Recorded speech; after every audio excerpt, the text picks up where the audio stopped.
name is Amanda Hamilton, and today I am going to be showing you how to make Christmas chili peppers, the Latin for which is Capsicum frutensis. And I'm sure you've seen them around. You see them a lot in southwestern decor. They're very popular in Mexico during the Christmas season. Very, very small, bright red chili peppers. They weave them into wreaths and very, very common in kitchen decor. So it's a really fun project to add to just about any cake. So let's get started. These are the things you're going to need. First off, you're going to need a flower rack of some sort. Just something that you can hang your drying chilies from so that they don't lose their shape. And you can see I've already got some chilies and some leaves drying, so you can see kind of what's coming. Of course, we have some vegetable shortening. This is just to make your gum paste a little bit easier to work with. Now, the type of gum paste I have today is actually called platinum paste, and it's a little bit different. It's originally from the United Kingdom, and it is a very, very wonderful product to work with. And as you can see, I have white, but I have also pre-colored some very, very bright, obnoxious green. Don't worry, it's not going to stay that color, and some light yellow for this project. I also have some red fondant. Now, this fondant is Fondex colored fondant, but I have added Tylose powder to it. Now, the reason I did this is I really like the red color that the pre-colored fondants come in. So I added Tylose to it to make it into a gum paste. However, if you prefer to use gum paste of your choice, you can go ahead and just make sure that it's a nice, bright, vibrant red. I have some Stamens, and I'm sure there's a technical term for this type of stamen, but they're just the little puffy white stamens. We're going to be using these for our chili blossom flowers. I have a standard leaf veiner, my trusty dusting brushes. I have two different gauges of white paper wrapped wire.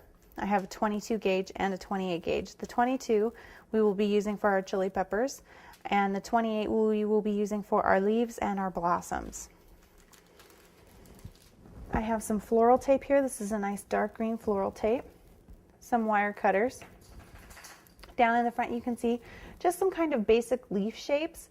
Now, we will be providing this for you in case you want to use it for your leaves, but as you'll see later in the demo, I'm actually just going to freehand cut mine. It's one of the great things about this project is it's very basic, kind of standard leaves. It's a lot of fun. We have our Gumpaste Tools, and I have my Corian Board. Now, you absolutely do not need a Corian Board for this project. I love to use mine just because it's been really well seasoned, so things have a tendency to never stick to it. I have a small pair of Cuticle Scissors. I have a pair of needle nose pliers. Paper towels, of course, and this is just for when we're doing our dusting.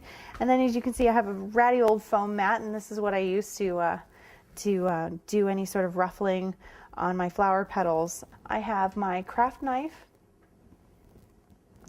a small paintbrush, and we'll be using this just for construction purposes.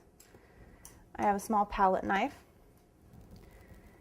some Tylose Glue, which is just water that has had Tylose powder added to it until it's a nice thick consistency. And then I have my dusting station and quite a variety of different colors of petal dust.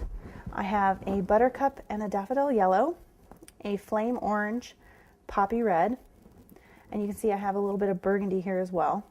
And then we get into our greens. I have a moss green, which I like to use because it has a nice blue undertone. Our chartreuse, which is also nice because it's a little deeper in color, but it has a yellow undertone instead of the blue. I have our forest green, which is actually very close to a gray. It's very, very blue in color, but it's nice to add those deep, deep highlights with, or excuse me, shadows with.